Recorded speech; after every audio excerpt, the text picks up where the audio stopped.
Alors, rebonjour à tous. Je crois que cette fois, vous vous entendez. Donc, nous avions démarré, mais nous avons eu un petit souci technique. Donc, bienvenue à tous pour cette présentation douane et déforestation. Nous sommes trois co-animatrices aujourd'hui. Donc, je suis Claire Bedouin, experte en classement douanier et en charge de la lettre de veille réglementaire d'actes international. Je suis aux côtés de Laurence Prier, qui est experte en ingénierie douanière et fiscale. Bonjour Claire, bonjour à tous. Et Émilie Rosas, qui est experte RSE. Bonjour Claire et bonjour à tous. Nous allons passer 1 heure ensemble à vous faire cette présentation. Nous allons vous faire participer également, si vous le souhaitez, à des sondages. Et puis, nous garderons 10-15 minutes en fin de session pour répondre à toutes vos questions. Questions que vous pouvez nous poser via le chat de Teams. On y répondra donc en fin de séance. Je vais vous faire une rapide présentation d'Actes International pour commencer. Donc, nous avons 3 grands domaines de compétences: transport, logistique et distribution internationale, où nous prenons en main vos flux import et export.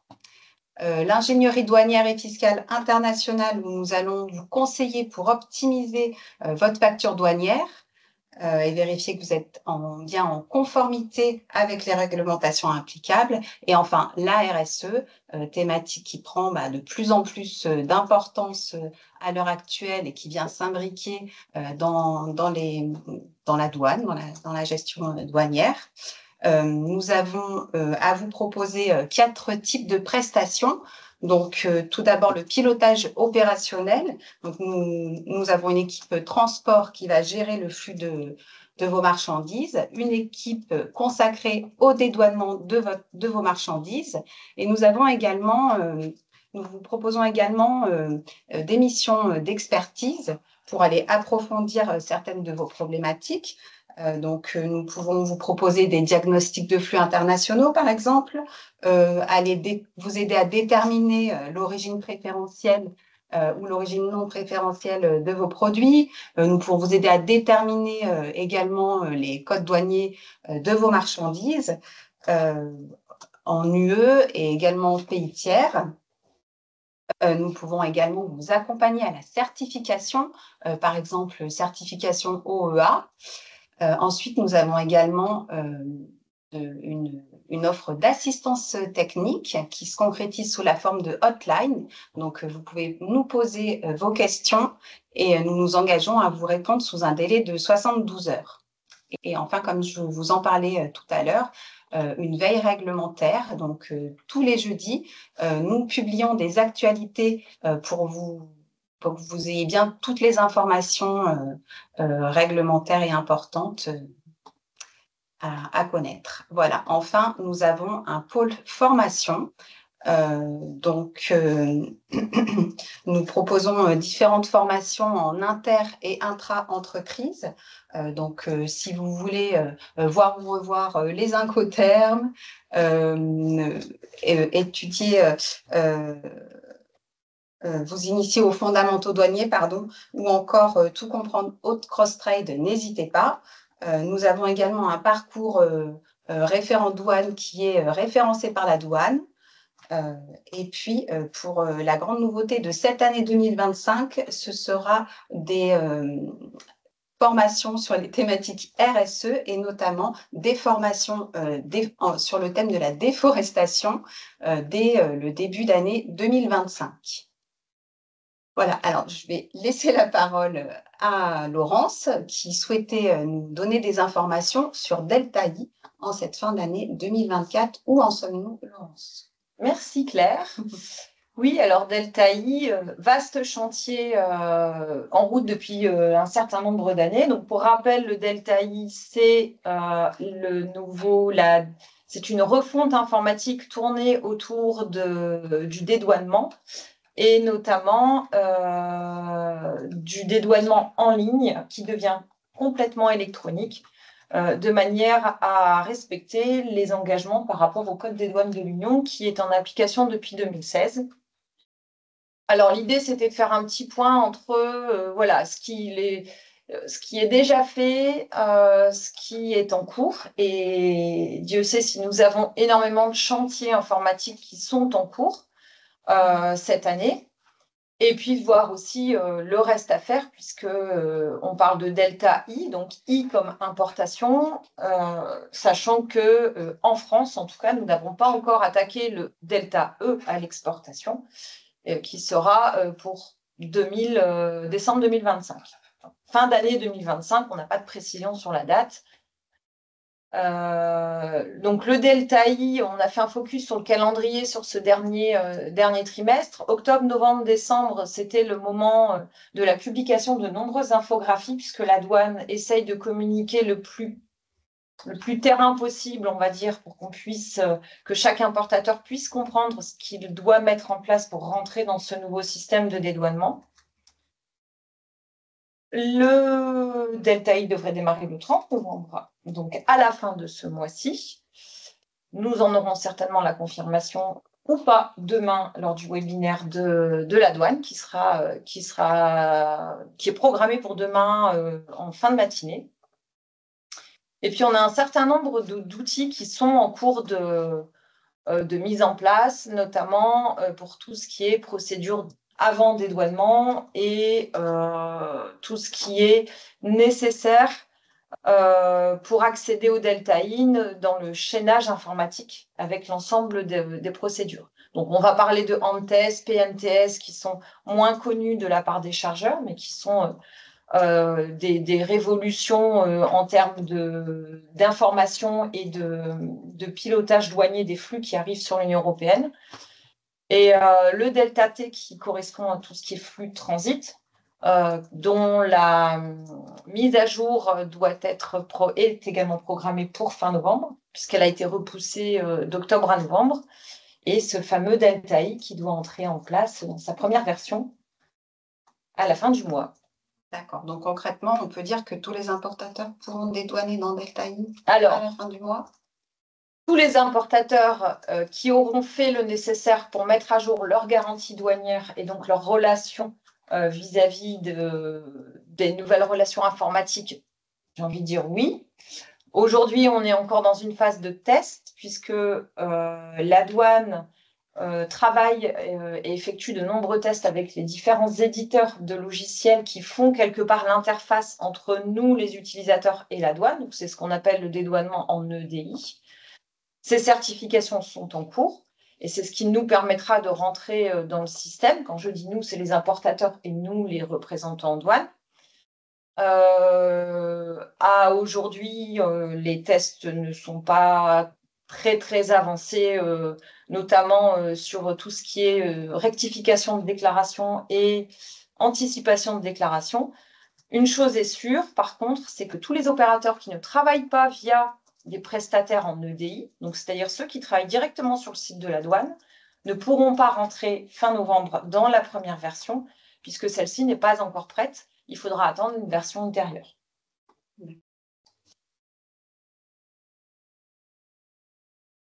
Alors, est-ce qu'on pourrait faire un point sur la situation actuelle en 2024? Oui. Alors, beaucoup de chantiers ont été ouverts.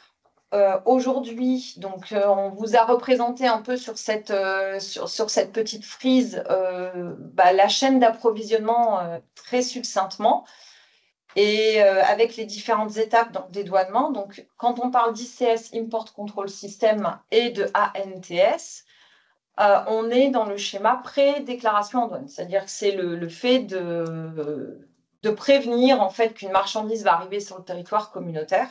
Donc, on a des déclarations préalables qu'aujourd'hui les transporteurs doivent réaliser, qui permet de faire une analyse de risque au niveau des contrôles éventuels à l'arrivée des marchandises. Ces systèmes-là sont encore en mode rodage, si je peux dire, et en lien plutôt de manière manuelle. Aujourd'hui, au moment où la marchandise arrive sur le territoire communautaire, vous avez le représentant douane et l'importateur qui, de concert, vont travailler le dédouanement de la marchandise, donc dans le delta G ou X pour les expressistes, que sont les systèmes actuels.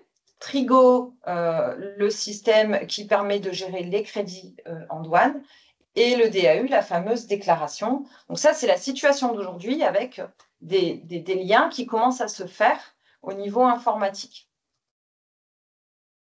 L'idée pour 2025, c'est que tout ce chaînage soit hyper fluide et interconnecté du début de la déclaration ICS jusqu'à la libération de la marchandise quand elle est dédouanée dans le futur Delta IE, au travers de déclarations qui ne sont plus des DAU, documents administratifs uniques, mais qui sont complètement électroniques et qu'on appellera le jeu de la bataille navale, mais qu'on appellera H1, B1, H7. H7 existe déjà et en fonction des régimes douaniers, ensuite on aura un découpage dans la déclaration électronique. Tous ces systèmes seront interfacés automatiquement avec le GUM. Alors le GUM, vous en avez peut-être entendu parler, c'est le système de gestion des garanties douanières, mais au niveau européen. Donc aujourd'hui, la première chose que nous devons faire, nous RDE et les importateurs, c'est remonter tous nos crédits en douane sur ce GUM, qui est la plateforme européenne, et qui va permettre de pouvoir se connecter au Delta I quand celui-ci sera mis en service. Est-ce qu'on pourrait rappeler également ce que c'est que le GUN?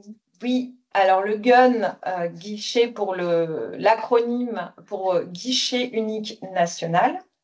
Le GUN aujourd'hui est déjà en action et permet de faire l'interface en fait entre ce qu'on appelle les DOP, les documents d'ordre public, qui sont des documents bien souvent obligatoires pour le dédouanement des marchandises, mais qui dépendent d'autres administrations que la douane.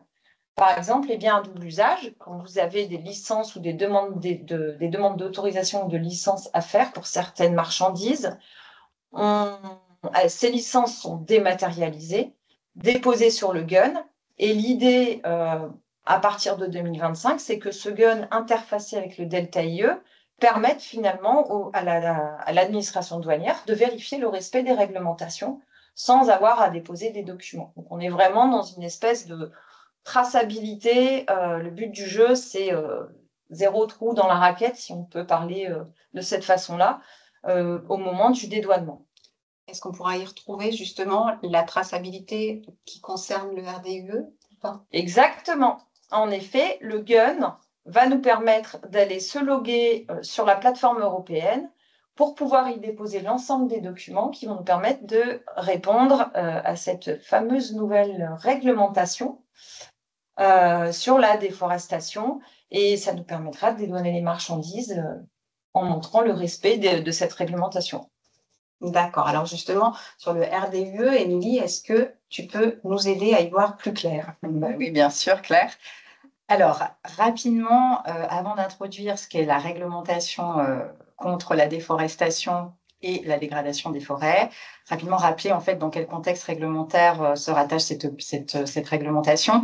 Donc, depuis quand même un certain nombre d'années, comme le disait Claire en introduction, les réglementations environnementales prennent de plus en plus d'ampleur. Donc, les entreprises sont de plus en plus obligées aujourd'hui de montrer un petit peu patte blanche aussi, un peu sur les impacts qu'elles peuvent avoir sur l'environnement et en tout cas avoir une performance autre qu'économique et une performance sur la société dans son ensemble et sur l'environnement, on va dire, de manière générale.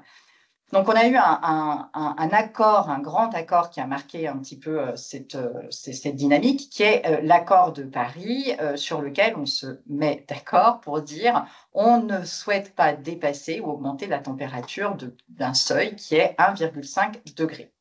Donc, pour ce faire, l'Union européenne, en fait, a développé une grande feuille de route, qui est donc le Green Deal, qui a été adopté en 2019, pour lutter contre le réchauffement climatique et atteindre une neutralité carbone à 2050. Donc, pour atteindre du coup cette neutralité carbone, il y a tout un ensemble de mesures et de réglementations qui ont été adoptées par l'Union européenne, dont le règlement contre la déforestation et la dégradation des forêts, et ça, on l'entend bien, puisque pour maintenir un équilibre carbone, les forêts sont quand même une source de captation de carbone importante. Et aujourd'hui, elles sont clairement menacées puisque les chiffres quand même de déforestation sont alarmants, d'où la volonté de les protéger. Alors, du coup, on a un calendrier. On va parler du calendrier, oui. Quelles sont les échéances?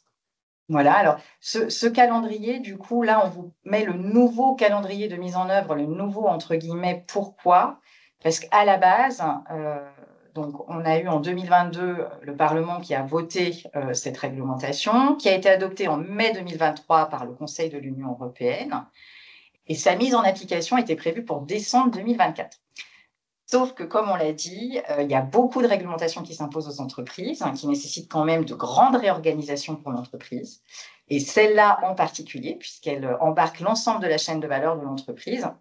Et donc, face à cette échéance de décembre 2024, qui est prévue normalement, il y a beaucoup d'entreprises, à la fois de l'Union européenne, mais en dehors de l'Union européenne, qui ont demandé un report pour avoir plus de préparation. La Commission l'a entendu, puisqu'en octobre, elle a proposé de reporter la mise en application à décembre 2025 pour les grandes entreprises, les ETI et les PME, et pour les petites entreprises et les micro-entreprises qui s'appliqueraient à partir de janvier 2026. Donc, il y a eu une proposition qui a été faite par la Commission. Donc, on attend maintenant le vote du Parlement européen. Qui devrait se faire. Et on a, voilà, en toute logique, il devrait se faire, oui, Claire, parce que on a la Commission qui a proposé, le Conseil de l'Union européenne qui a adopté la proposition de la Commission, donc on n'attend plus que le vote du Parlement européen. On est quand même sur la fin de l'année, donc on espère l'avoir très rapidement. Alors, est-ce qu'on pourrait voir ensemble quels sont les objectifs exactement et les exigences du RDIE?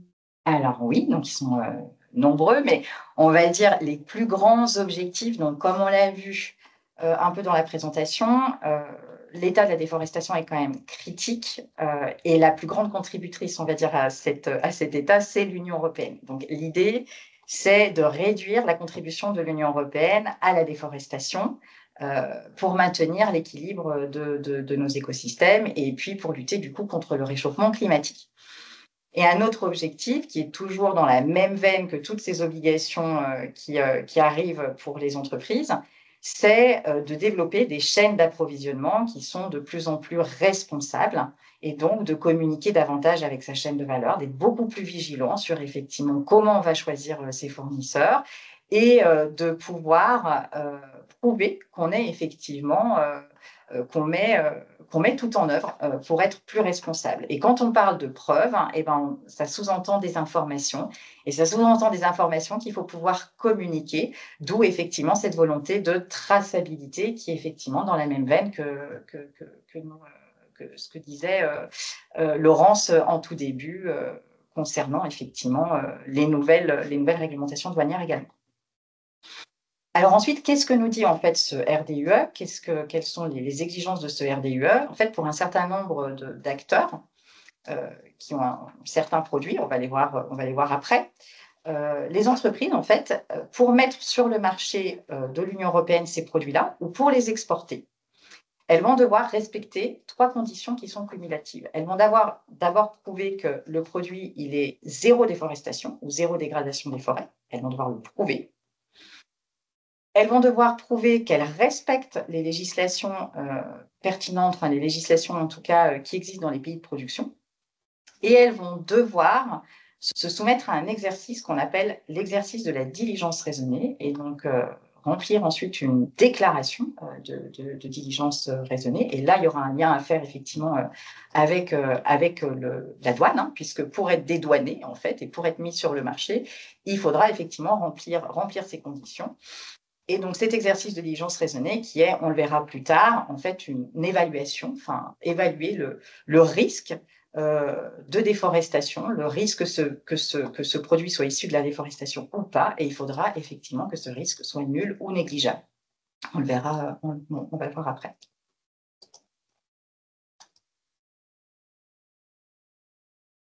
Alors, avant toute chose, on va vous demander si vous souhaitez participer à un premier sondage. Donc, est-ce que vous voulez bien nous dire si vous êtes concerné par le RDIE? Donc, A, oui, B, non, ou C, vous ne savez pas. On vous laisse une petite minute pour répondre, pour se donner C'est vrai que une petite idée. quand on entend RDE, on ne pense pas forcément en tant qu'importateur ou exportateur qu'on soit concerné directement. Un peu comme le MACF, où au départ, on ne pensait pas être autant d'entreprises concernées par une réglementation qui parlait de carbone.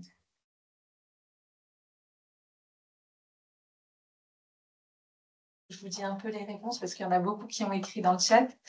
Mais la plupart, c'est oui. Êtes-vous concerné par le RDE? Oui. Ensuite, on a je ne sais pas et 10% non. D'accord. Merci Manel. Donc finalement, beaucoup de monde beaucoup d'entreprises semblent concernées. Oui. Et ont déjà vu cette réglementation. Oui. Donc, ce qui est bien, c'est bien. Vous avez peut-être constaté justement que vos produits étaient concernés. On va peut-être faire un tour des produits concernés justement pour bien... Bah oui, pour entrer dans le vif du sujet, effectivement, oui. Puisque tout le monde n'est pas concerné, tous les produits ne le sont pas non plus. Donc, les produits qui sont concernés, donc on a des produits de base. Hein, donc là, vous voyez, on en a 7. On a le soja, donc en premier, et donc ce qui est affiché ensuite, c'est le pourcentage que cette production représente en fait sur la déforestation. Donc on a le soja, on a le palmier d'huile, on a ensuite le bovin, on a le cacao, le café, le bois, bien évidemment, mais bon, pour la filière du bois, un peu des choses nouvelles, mais ils sont déjà concernés aujourd'hui par une autre réglementation qui est à peu près dans la même dynamique, et le caoutchouc. Donc ça, c'est des produits de base qui sont concernés, et ensuite, on a des produits dérivés qui sont fabriqués à partir de ces produits de base et qui vont tomber sous les nomenclatures douanières qui sont indiquées dans l'annexe 1 du RDIE. Donc là, encore une connexion avec la douane. Il faudra bien regarder quel est le code douanier concerné en fait par ces produits dérivés. Alors, est-ce qu'il y a des produits qui sont exclus? Donc, voilà, effectivement, il y a des produits qui sont exclus, Claire. Alors, déjà, il y a des produits qui sont dérivés, qui ont été fabriqués à partir des produits de base qu'on a vus juste avant, mais dont le code douanier, en fait, n'est pas visé à l'annexe 1. On peut avoir peut-être un exemple concret? Oui, par exemple, l'huile de palme qu'on a citée donc, comme un produit de base qui est concerné. Un savon qui serait fabriqué à partir d'huile de palme, même si l'huile de palme est concernée, le savon fabriqué à partir d'huile de palme n'est pas concerné parce que son code douanier n'apparaît pas en annexe 1. Donc, il n'est pas concerné. Ça, c'est un exemple. D'autres types de produits qui sont exclus, on a des produits qui sont issus de terres qui ont été déboisées avant le 31 décembre 2020. C'est une date un peu... c'est une date à retenir dans le règlement. On a les produits d'emballage. Donc, dans les produits d'emballage, on entend vraiment tout ce qui est, par exemple, carton ou palette ou caisse, mais qui a vraiment un usage qui est celui de sécuriser le produit ou de transporter le produit. Un produit qui serait un produit palette ou autre, ou carton, mais qui a un produit à part entière, serait concerné. Il faut bien voir quel est son usage. Et les produits recyclés, alors, qu'en est-il? Alors, les produits recyclés aussi, c'est une question qui revient souvent. Donc, les produits recyclés ne sont pas concernés par le RDIE, si et seulement si ils sont entièrement recyclés déjà. Et puis, il faudra quand même faire un peu la distinction. Est-ce que ce produit aurait été destiné à être un déchet ou pas? Et qu'est-ce qu'on entend par déchet? Parce qu'il y a beaucoup de produits, en fait, qui sont des sous-produits, qui sont issus de process de fabrication. Et là, on ne parle pas de déchets, et donc ils seront concernés par le RDIE. Et puis enfin, pour terminer, on a des produits dérivés qui ont été fabriqués à partir d'autres produits de base, qui pourtant peuvent avoir la même propriété. Là, on parle par exemple de la gomme. Il n'y a pas que le caoutchouc qui a cette propriété-là, il y a d'autres essences d'arbres. Donc des produits dérivés, mais qui vont être fabriqués à partir d'autres essences d'arbres que le caoutchouc, ne seront non plus pas concernés par par le RDUE. Alors, on pourrait aussi parler des flux qui sont concernés. Bah oui, bien sûr, parce que ça, c'est important. Grande nouveauté aussi avec ce règlement, ce RDUE, puisque avant, il y a déjà effectivement une réglementation qui existe, hein, pas pour toutes les filières, mais qui existe, et qui concernait que l'import. Donc là, les flux qui vont être concernés, c'est les produits qui sont importés, les produits qui sont exportés hors du territoire de l'Union européenne, et puis les produits qui sont revendus dans le cadre, sur le marché de l'Union européenne. Donc les produits qui sont importés, ils sont importés lorsqu'ils sont mis pour la première fois sur le marché de l'Union européenne, et donc ils sont placés sous un régime douanier qui est celui de mise en libre pratique. Ceux qui sont revendus, ça veut dire que c'est un produit qui a déjà été mis sur le marché et ce produit en l'état va être revendu sur le marché. Et ceux qui sont exportés, c'est les marchandises qui vont être destinées à sortir du territoire douanier de l'Union. Hein. Donc là, encore un lien très fort avec la douane. D'ailleurs, on pourrait peut-être rappeler, Laurence, peut-être tu peux nous éclairer, bien nous rappeler ce qu'est le régime douanier de mise en libre pratique. Oui, en effet, quand on parle de mise en libre pratique, on peut aussi parler de mise à la consommation.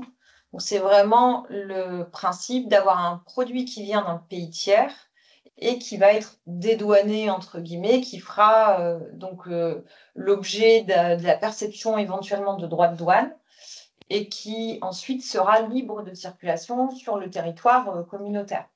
Donc, quand on parle de mise en libre pratique, on parle bien des marchandises, on ne parle pas surtout des marchandises qui vont rester sous douane, donc entrepôt sous douane, ou qui circulent sous transit. On a vraiment, en effet, le principe d'avoir dédouané une marchandise pour le territoire communautaire.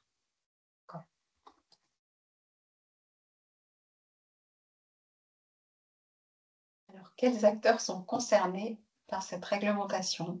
Oui, alors, on a vu effectivement là, les produits concernés, les flux.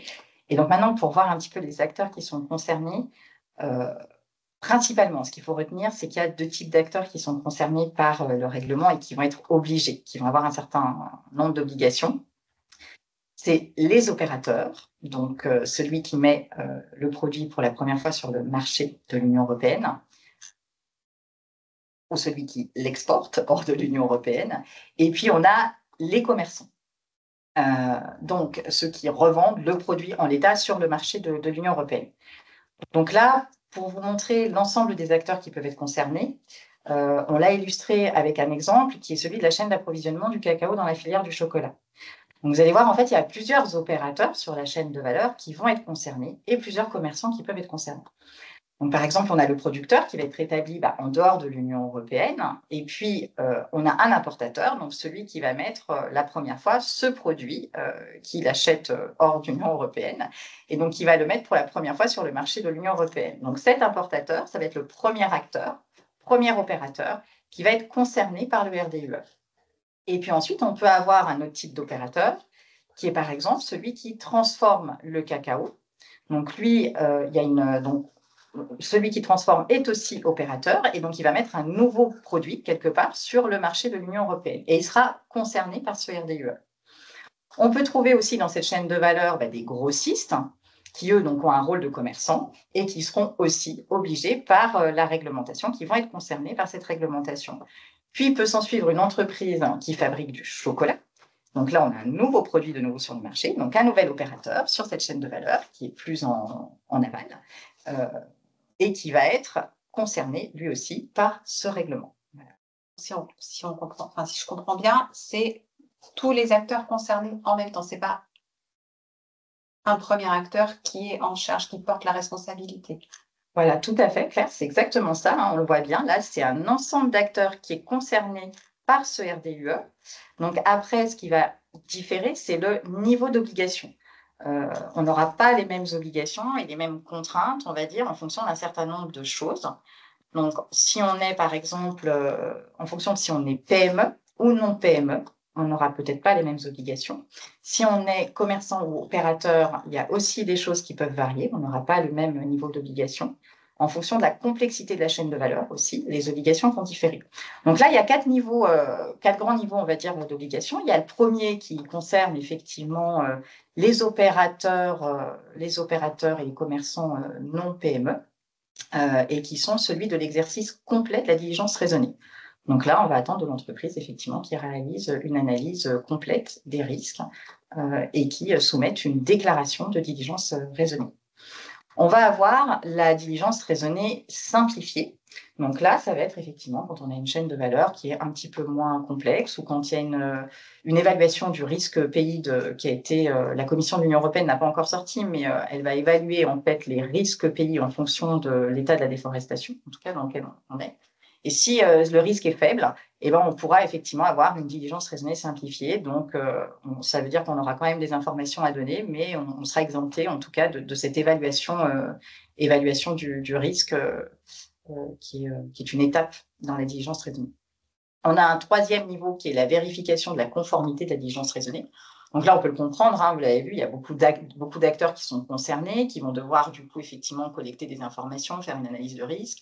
Donc ceux qui se retrouvent un peu plus en aval dans la chaîne de valeur, ils vont pouvoir récupérer des informations qui ont été données en amont pour certains. Et puis il y a le dernier niveau d'obligation qui est là, pas de déclaration de diligence raisonnée, pas obligé non plus de regarder ce qu'a fait son fournisseur en amont et de s'assurer que tout est bien conforme, mais simplement de collecter effectivement les informations et de conserver ces informations pour pouvoir les communiquer si les autorités le demandent.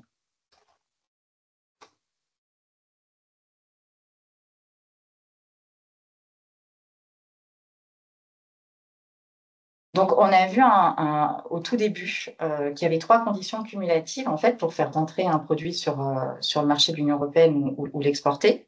Donc là, on va revenir en fait sur les conditions de mise sur le marché ou export des produits concernés, qui est la zéro déforestation, le respect de la législation du pays et ce fameux exercice de diligence raisonnée dont on parle depuis le début.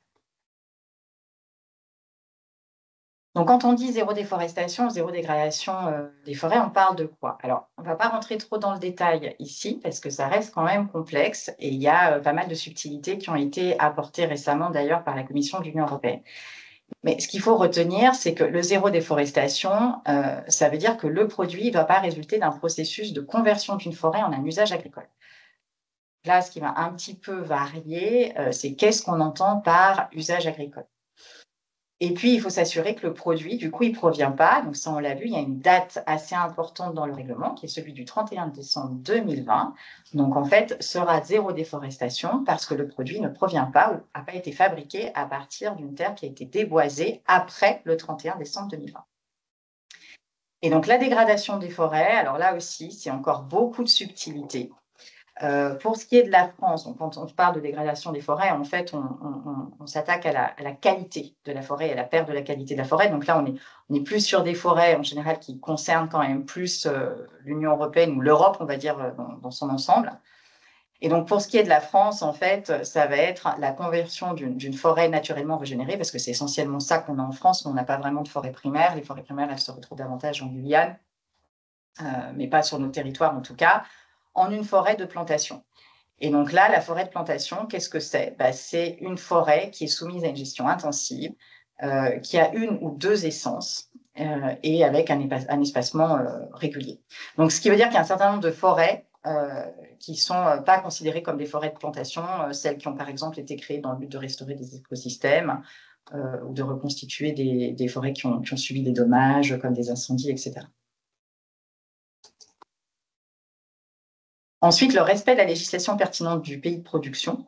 Donc là, c'est pareil, on ne va pas trop détailler non plus, mais la législation pertinente, en fait, elle est pertinente si son contenu il est lié à l'arrêt de la déforestation et la dégradation des forêts. Ce n'est pas toutes les législations qu'il va falloir retenir, mais en gros, ça va inclure des législations qui concernent les droits d'utilisation des terres dans ces pays-là, toutes les législations des pays qui peuvent être des législations sur la protection des environnements, sur les zones qui sont protégées, les législations sur les droits du travail et les droits de l'homme, Et le fameux principe de consentement libre, préalable et éclairé des peuples autochtones, parce qu'on se trouve dans des pays, effectivement, où il y a un certain nombre de peuples qui habitent ces espaces-là et qui utilisent la forêt comme une ressource principale de vie.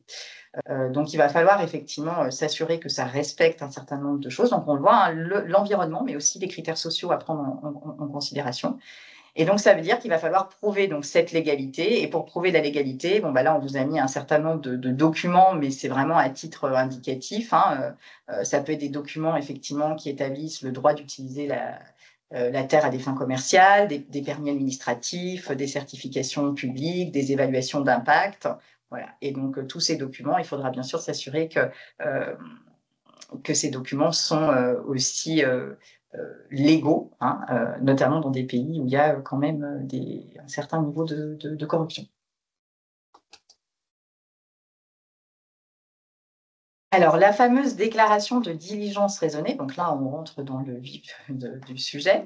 Donc, la diligence raisonnée, c'est ce que je vous disais un peu en amont, c'est une analyse en fait des risques de votre chaîne d'approvisionnement sur les produits concernés, qui a pour objectif de prouver effectivement la conformité de vos produits avec la réglementation. On est bien sur un système de preuve, comme on disait. Et donc, la déclaration de la diligence raisonnée, là, c'est l'étape d'enregistrement de toutes ces informations que vous allez collecter et sur la base desquelles vous allez faire votre analyse de risque. Toutes les informations que vous allez collecter, il va falloir les conserver et les rendre disponibles au minimum 5 ans. Parce que si les autorités compétentes vous les demandent, vous devez les conserver effectivement pendant 5 ans et vous allez devoir aussi établir un système, en fait, un process, un système de diligence raisonnée dans votre entreprise et mettre à jour assez régulièrement votre système, en tout cas le réviser toutes les années. Mais les informations que vous collectez, c'est pendant 5 ans. Et donc, c'est cette déclaration qui sera présentée au moment du dédouanement. Tout à fait. C'est cette déclaration, en fait, vraiment le plus gros, c'est tout ce qui doit être fait avant, hein, c'est-à-dire c'est vraiment cette fameuse diligence raisonnée, hein, donc c'est collecter les informations auprès de votre chaîne de valeur, c'est les analyser et ensuite la déclaration, c'est ce qui va... Il y a un outil en fait qui est prévu déjà à cet effet, qui est l'outil PSCT, donc il y a un outil de l'Union européenne dans lequel en fait vous allez rentrer un certain nombre d'informations et vous allez effectivement, on le verra après, avoir l'enregistrement effectivement de ces informations et l'enregistrement de la déclaration. Donc là, on a du coup un peu le process de cette déclaration pour répondre aussi un peu à la question du coup de Laurence. Donc en fait, au début, on va collecter des informations auprès de sa chaîne de valeur, mais pas que, hein, on peut se servir d'autres acteurs ou d'autres sources, en tout cas pour collecter les informations dont on a besoin. On va d'abord effectivement décrire le nom et la description du produit, son code douanier, les coordonnées de nos fournisseurs, le nom des essences d'arbres. Donc, on va vous demander le nom aussi scientifique des essences d'arbres dans certains cas. La grande nouveauté, et ce qui est relativement effectivement important et qui peut être très contraignant du coup pour les entreprises, c'est la géolocalisation des parcelles. Donc, ça veut dire que votre produit concerné, même s'il est issu de différentes parcelles dans le monde entier, il va falloir géolocaliser l'ensemble de ces parcelles que vous avez utilisées pour la création d'un seul et même produit. Les pays, donc, du coup, de production. Et puis, ces fameuses preuves, les preuves, zéro déforestation et les preuves de respect de la législation du pays. Donc, ça, c'est toutes les informations que vous allez devoir collecter. Des éléments qui vont être basés sur une relation avec le fournisseur ou le producteur qui a intérêt, si je peux me permettre, à être transparente et franche, en fait. Oui, le fournisseur qui fabrique et qui sous-traite, du coup, on est vraiment dans la transparence 100%, en fait. C'est exactement ça, oui, hein, c'est ce qu'on attend, c'est de la transparence. Après, à chacun, c'est là où, quand vous allez faire une évaluation du risque, hein, en fonction effectivement c'est-à-dire il y a déjà une demande qui est faite effectivement au fournisseur. Donc là, on demande totale transparence de la part du fournisseur. Après, vous allez voir si effectivement c'est des informations qui vous donnent assez facilement ou pas. Après, il faut regarder pourquoi on ne vous donne pas l'information, parce que des fois, c'est des informations qui ne sont pas disponibles. Mais il faudra, même après, on va dire, les informations qui vous sont données par les fournisseurs, ça ne veut pas dire qu'il faut rester sur cette base-là. Il faut que vous puissiez vous-même aussi, à partir d'autres éléments, évaluer le risque. Voilà. Parce qu'il y a des informations qui peuvent vous être données ou que vous pouvez récupérer. On l'a vu d'ailleurs sur la législation qui était pertinente. Vous pouvez avoir un certain nombre de documents ou de permis, par exemple, qui vous sont donnés d'utiliser la terre. Après, si on est sur un pays très corrompu, à vous, effectivement, de regarder si ce document, il est suffisant pour prouver, effectivement, la légalité, ou en tout cas, prendre en considération le risque de corruption et de voir comment vous allez pouvoir prendre des mesures pour atténuer ce risque-là. D'accord. Donc, on demande transparence des fournisseurs, mais après, il ne faudra pas se baser que sur les éléments qui vous seront donnés par les fournisseurs. Puisqu'effectivement, vous allez devoir faire cette fameuse évaluation du risque. Donc là, c'est la deuxième partie. Une fois que vous avez collecté toutes ces informations, vous allez devoir évaluer le risque à partir de l'ensemble de ces informations que vous avez été collectées, évaluer la fiabilité, donc ce que vous disais juste avant, des données, et analyser les risques en fonction de plusieurs critères. Donc là, il y a une liste de critères qui a été énumérée dans l'article 10 du RDUE pour vous aider, mais ce n'est pas des critères exhaustifs. Il faut bien évidemment adapter les critères en fonction de chaque produit. Certains produits vont peut-être demander d'autres critères que vous-même vous avez déjà d'ailleurs, et vous pouvez tout à fait vous baser sur ces critères que vous avez aussi pour évaluer le risque. Mais en règle générale, ce qu'il va falloir effectivement regarder, c'est l'évaluation du risque pays déjà qui a été réalisée par la Commission, l'état de la déforestation du pays de production. Vous allez regarder aussi s'il y a des peuples autochtones qui sont sur ces territoires-là. D'autres indicateurs sur est-ce qu'il y a un conflit armé ou pas sur ces territoires-là, est-ce qu'il y a un indice préoccupant de corruption. Donc voilà, ça c'est autant d'éléments qui peuvent vous aider, des critères qui vont vous aider à faire l'évaluation du risque. Et donc, si à l'issue de cette évaluation du risque, il y a un risque qui est négligeable, vous n'arrivez pas à un risque nul ou non négligeable, et bien vous allez devoir prévoir des mesures d'atténuation de ce risque-là pour réduire le risque et pour que le risque il soit nul ou négligeable. Si vous n'arrivez pas à réduire ce risque à nul et négligeable, ça veut dire que vous ne pouvez pas mettre sur le marché, ce produit-là et ni l'exporter. Donc, une fois que vous avez fait que vous avez collecté, évalué et donc pris des mesures d'atténuation pour que ce risque soit réduit à nul ou négligeable, et ben là, on va passer à l'enregistrement, qui est donc la DDR, la déclaration, selon laquelle le risque de déforestation et le non-respect des législations pertinentes est nul et négligeable. Donc, vous allez enregistrer ces informations sur la plateforme. On ne va pas vous présenter la plateforme aujourd'hui, mais la plateforme, elle existe. Et elle est, on peut l'utiliser. Oui. Et donc, vous allez enregistrer sur cette plateforme NT Trace les informations qui vous sont demandées. De ce que j'avais vu moi, après on dit que c'est pas trop complexe parce qu'il y en a d'autres qui étaient peut-être plus complexes, mais c'est vraiment l'amont, encore une fois, qui est très compliqué. Une fois que vous avez l'information, ça reste quand même assez simple d'utilisation. Voilà. Et donc, chaque DDR va être associé à un numéro. Et c'est ce numéro que vous allez devoir conserver et communiquer à vos commerçants ou à votre chaîne d'approvisionnement qui se trouve en aval, puisqu'eux vont pouvoir se servir de ce numéro-là à un moment donné pour effectivement prouver qu'il y a bien zéro déforestation, etc. Voilà. Donc oui, là, donc on a fait la déclaration va suivre. Si je suis importateur, je vais devoir faire la déclaration. Et ensuite, si je revends à une autre société établie dans l'Europe qui, elle, va l'exporter, elle pourra se servir, en fait, en quelque sorte, de la déclaration que j'aurai mis à disposition sur la plateforme. Voilà, on pourra se servir, d'où les différents niveaux d'obligation. Tout le monde ne va pas devoir établir complètement la diligence raisonnée.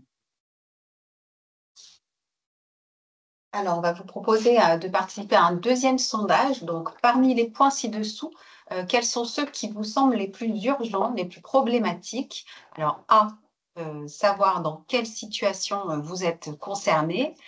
B, quel est votre niveau d'obligation? C, comment mettre en œuvre la diligence raisonnée? Ou bien D, comment réaliser... Il y a un problème là dans le sondage. Comment réaliser la déclaration... Ah non, c'est un D. Comment réaliser la déclaration de diligence raisonnée? Pardon. Excusez-moi. Donc, vous avez 4 possibilités de réponse. Pendant ce temps-là, on va vous laisser une petite minute pour répondre. Et puis, nous verrons les résultats ensemble. Et ensuite, on prendra quelques minutes pour répondre à quelques questions que nous avons eues via le chat. Sachez que si nous n'avons pas le temps de répondre à l'ensemble des questions, ben, on pourra revenir vers vous plus tard. Et puis, vous pouvez également prendre contact avec nous. Pour le sondage, on a un peu tout, mais principalement la C, le vrai C. comment mettre en œuvre la diligence raisonnée. Après, on a la B qui revient pas mal. Quel est mon niveau d'obligation? A, et on finit par D. D'accord. Oui, donc c'est surtout le fait de se placer sur la chaîne et de savoir si on est un acteur qui va avoir un niveau d'obligation élevé pas par rapport à l'établissement de la déclaration. Alors, on a eu un grand nombre de questions, donc parmi lesquelles, donc, je vais vous la lire, je vais vous lire plusieurs questions. Donc, avec les nouvelles règles, est-ce que le distributeur est toujours concerné? C'était le cas de la première mouture, il me semble.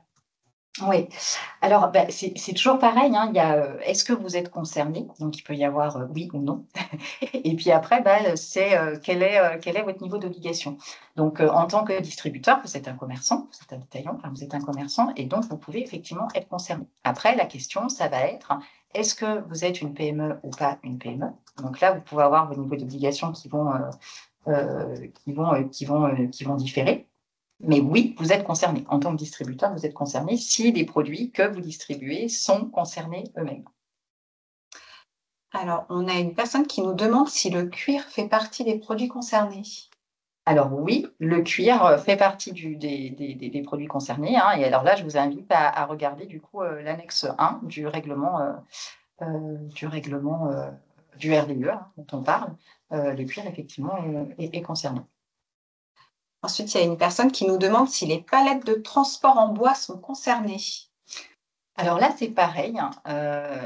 Ça reste, a priori, en tout cas, ce que j'entends dans la question, quand on parle de palettes de bois, mais qui sont à usage pour transporter le produit, à première vue, je vous dirais que non, puisque ces palettes-là, en fait, ont un usage vraiment strictement de transport d'un produit. Alors, toujours sur le bois, on a quelle est la réglementation actuelle qui concerne le bois? Oui, alors on a une réglementation, c'est le RBUE qui concerne la filière bois. Donc ceux qui sont dans la filière bois, normalement, ils devraient la connaître. Et d'ailleurs, on n'en a pas parlé là, mais c'est une réglementation qui va rentrer un petit peu en conflit, entre guillemets, avec le RDUE et qui va en fait s'appliquer pour la filière bois jusqu'en 2027. Alors, il y a certaines subtilités, encore une fois, mais ceux qui sont soumis au RBUE, ils vont être concernés, ils vont garder en tout cas cette réglementation pendant un certain temps. Alors, on a une autre question sur les flux. Est-ce que tous les flux intra-européens sont également concernés? Si on parle de flux intra-européens, hein, on est a priori, de ce que j'entends, sur de la revente de produits. Donc, si c'est de la revente de produits, oui, vous êtes concerné. Après, encore une fois, c'est est-ce que vous allez pouvoir utiliser déjà les informations qui ont été transmises? Mais certainement que oui, mais vous allez devoir vérifier que ces informations qui vous ont été transmises, elles sont conformes. Donc, en fait, quand on dit ça, clairement, ce que ça veut dire, c'est que vous allez devoir mettre en place un système d'audit. Enfin, il y a différentes manières hein, de vérifier que c'est bien conforme. L'audit en fait partie. Auditer vos fournisseurs. Alors, on a une autre question qui est la suivante. Si on importe des produits en bois de Chine, nous devons nous conformer à cette réglementation et si nous réexportons aux USA, remonter un dossier? Alors, oui, ça fera l'objet de 2 déclarations, a priori. Donc là aussi, c'est pareil. Il y a un certain nombre de choses qui ont été mises en place. Enfin, il y a des réglementations, on ne va pas rentrer dans le détail, mais un certain nombre de règles de souplesse, on va dire, qui ont été apportées par la Commission de l'Union européenne, avec des déclarations qui vont vous permettre peut-être de déclarer plus que ce que vous allez mettre sur le marché, à condition de respecter un certain nombre de conditions.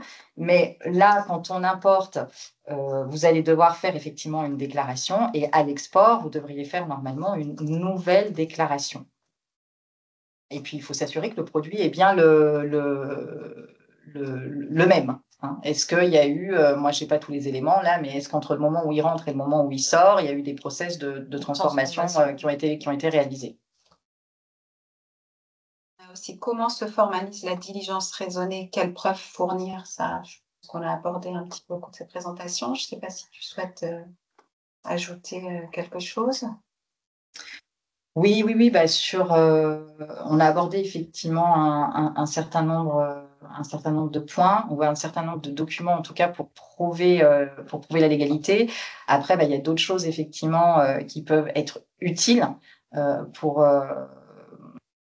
qui peuvent vous aider. Je pense notamment aux certifications ou aux labels qui existent aujourd'hui, des certifications privées ou des certifications d'ordre public que vous pouvez utiliser, mais qui à elles seules ne suffiront pas. Et puis, il faut vérifier effectivement ces certifications, elles ont été données par qui? Est-ce qu'elles reprennent l'ensemble des critères, en tout cas d'analyse, qui doivent être évalués? On a une autre question qui est: que signifie, s'il vous plaît, le X devant les NC codes dans le cadre du RDUE? Oui, alors là, on parle sûrement de l'annexe 1 dans laquelle, en effet, comme Émilie disait, on a le détail des nomenclatures douanières, alors des nomenclatures combinées. NC, c'est bien la nomenclature à 8 chiffres. Alors, si vous avez le EX, donc dans l'annexe, en fait, on a des nomenclatures combinées complètes, puis parfois juste des positions avec 4 chiffres. Si on a le EX devant, alors c'est toujours la même question. Ce fameux EX, on l'utilise dans beaucoup de réglementations liées avec le classement douanier. C'est parce qu'on est bien ciblé sur une nomenclature en question. Alors, je vais juste me permettre peut-être, Émilie, puisque je vois que tu as l'annexe ici, parce que c'est plus simple quand on le voit. Donc, par exemple, parce que comme on n'avait pas l'exemple, oui, par exemple, sur les bovins, on a EX0201, EX0202, c'est parce qu'à l'intérieur, en fait, de ces positions, on a ensuite les codes de la nomenclature à 8 chiffres qui sont précisés. C'est vraiment sur certaines positions à l'intérieur de la position douanière. Après, l'idéal, alors aujourd'hui, on ne peut pas le faire aujourd'hui en live dans les systèmes, le système notamment RITA du classement douanier, mais il faut savoir que quand la réglementation sera vraiment mise en application, la nomenclature douanière qu'on aura été recherchée dans les outils douaniers viendra mentionner exactement la réglementation qui se réfère, un peu comme ce qu'on a aujourd'hui. Alors, on fait souvent le pendant parce que c'est les 2 réglementations dont on entend plus parler, mais le MACF, le fameux mécanisme d'ajustement carbone, aujourd'hui, dans la nomenclature douanière, on voit tout de suite si on est concerné ou pas. Donc, l'idée, c'est que l'annexe 1, c'est la base, mais ensuite, il faudra bien voir dans le système RITA ce qui est relié. Et du coup, j'en profite peut-être aussi, puisqu'on a fait le parallèle avec le delta I. Demain, quand on indiquera dans la déclaration delta I le numéro d'une déclaration de diligence raisonnée, si on n'est toutefois pas concerné parce qu'on a un produit ou un sous-produit qui n'est pas concerné par la réglementation, on aura ce qu'on appelle un code additionnel libératoire. Attention, surtout quand vous passez par des RDE, des représentants en douane enregistrés, il faudra bien expliquer au RDE si vous avez une déclaration de diligence raisonnée à joindre à la déclaration ou si vous pouvez bénéficier du fameux code additionnel libératoire qui vous permettra de ne pas avoir l'obligation de présenter un document. Donc, c'est vraiment aussi, il faut anticiper cette nouvelle réglementation et il va falloir aussi l'impliquer, encore une fois, dans la relation avec les prestataires de services au niveau du dédouanement pour éviter les blocages et les contrôles de la douane. Entendu. On va peut-être s'arrêter là pour les questions. Sachez que si vous voulez approfondir le sujet, comme nous vous le disions en début de séance, nous allons vous proposer des formations sur cette thématique déforestation. Donc, voilà, si cela peut vous intéresser. Je voulais remercier également Cédric Angelier, qui est notre expert formation, et Manel Chieb, chargé de communication, qui nous ont épaulés durant ce webinaire. Pardon. C'est un peu vite. Voilà, en conclusion, donc, tout simplement anticiper au maximum et collaborer avec la chaîne de valeur. Et action, bah oui, parce qu'il faut vraiment mettre en place. Même si le RDE se décalerait d'1 an dans la mise en application, c'est vrai que c'est aujourd'hui qu'il faut passer à l'action. Il faut commencer tout de suite à faire le nécessaire pour être prêt. Donc, n'hésitez pas à nous contacter, en tout cas, si vous avez d'autres questions. On vous proposera aussi dans les prochaines semaines de nouveaux webinaires sur différents thèmes. Voilà. Et puis, en attendant, vous pouvez nous retrouver aussi sur les actualités tous les jeudis. Oui. La lettre de veille, l'acte international et sur LinkedIn également. Voilà. Excellente journée à tous. Merci, bonne journée et à très bientôt. Merci. À bientôt. À bientôt. Au revoir. Au revoir.